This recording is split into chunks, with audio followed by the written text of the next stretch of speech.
Hello guys, in this video, like 3D మోడల్ని మనం ఎలా డౌన్లోడ్ చేసుకొని స్క్రిప్ట్ ఎలా యాడ్ చేయొచ్చు ఇవన్నీ చూద్దాం.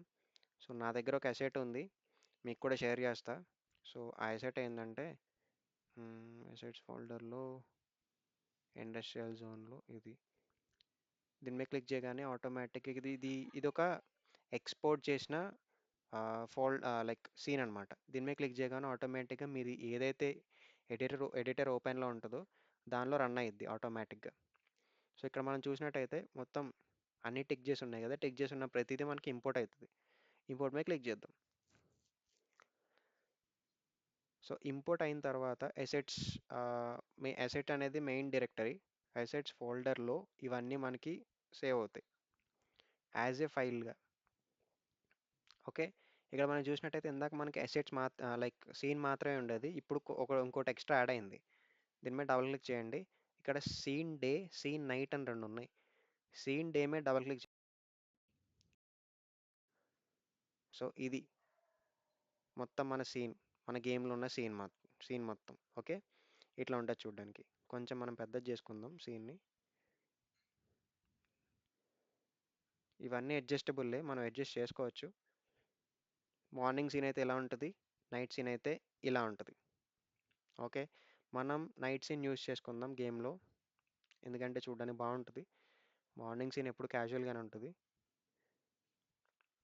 ఓకే, ఇక్కడతో ఫర్ ఎగ్జాంపుల్ నేను ఇప్పుడు గేమ్ మీద క్లిక్ చేయగానే నా గేమ్ వ్యూ ఏం ఉండదు, ఎందుకంటే ఇక్కడ ఏం మనం కెమెరా రెండర్ చేయట్లేదు. సో ఇక్కడ ఏం చేయొచ్చు అంటే నేను ఒక కెమెరా క్రియేట్ చేస్తున్నా. కెమెరా మీద క్లిక్ చేయగానే ఆటోమేటిక్గా ఒక కెమెరా క్రియేట్ అవుతుంది ఇలా. ఓకే, గేమ్ చూడడానికి ఇక్కడి నుంచి స్టార్ట్ అవుతుంది.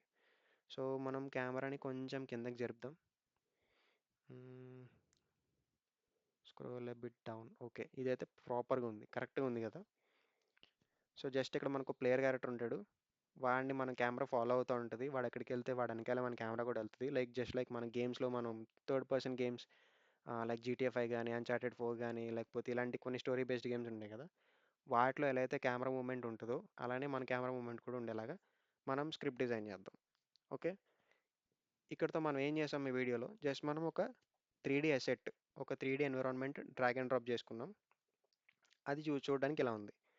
నెక్స్ట్ ఏం చేయొచ్చు, ప్లేయర్ క్యారెక్టర్ ఇన్సెట్ చేయాలి. చూద్దాం, నా దగ్గర ప్లేయర్ క్యారెక్టర్ ఉండాలి దానికి సంబంధించింది. చూడడానికి వచ్చి ఒక మిలిటరీ బేస్లా ఉంది కాబట్టి దానికి తగినట్టుగానే ఉండాలి.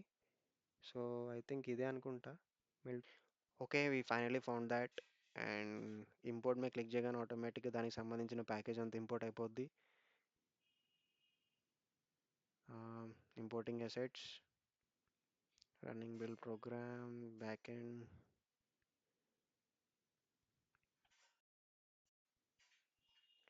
నెక్స్ట్ ఇంపోర్ట్ అవ్వడానికి నాకు ఒక టైం తీసుకోవచ్చు, మీకు ఒక టైం తీసుకోవచ్చు, based on your graphic card and RAM capacity బట్టి బేస్ అయి ఉంటుంది. Okay, here you can see PBR military pack. దీని మీద డబుల్ క్లిక్ చేస్తే ఇక్కడ మనకి చాలా ఫోల్డర్స్ ఉన్నాయి. సో పీబీఆర్ సోల్జర్ 1, ఇందులో ప్రీఫ్యాబ్స్లోకి వెళ్తే ఇక్కడ మన చాలా ప్లేయబుల్ క్యారెక్టర్స్ ఉంటాయి. సో ఇందులో లెట్స్ సే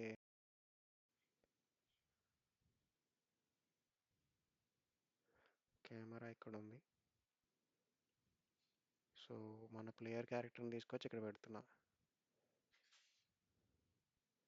రైట్, ఇక్కడ పెట్టగానే ఆటోమేటిక్గా మన గేమ్ వ్యూలో ఇలా కనిపిస్తుంది. ప్లేయర్ ఎక్కడ ఉన్నాడు, ప్లేయర్ వెనకాల కెమెరా ఉంది. ఓకే, ఇప్పుడు ప్లేయర్ కొంచెం కెమెరాని కొంచెం కిందకి మేము పైకి తీసుకెళ్దాం.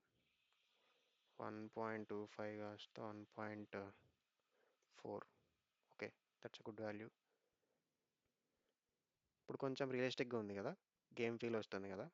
సో అక్కడ ఒక ప్లేబుల్ క్యారెక్టర్ ఉన్నాడు, వాడు వెనకాల కెమెరా ఉంది. సో ఈ వీడియోలో మనం 3D అసెట్ని ఎలా ఇంపోర్ట్ చేసుకోవచ్చు, ప్లేయర్ క్యారెక్టర్ని ఎలా ఇంపోర్ట్ చేయాలి, కెమెరా అంటే ఏంటి, కెమెరా యూసేజ్ ఏంటి, ఇవన్నీ చూసాం.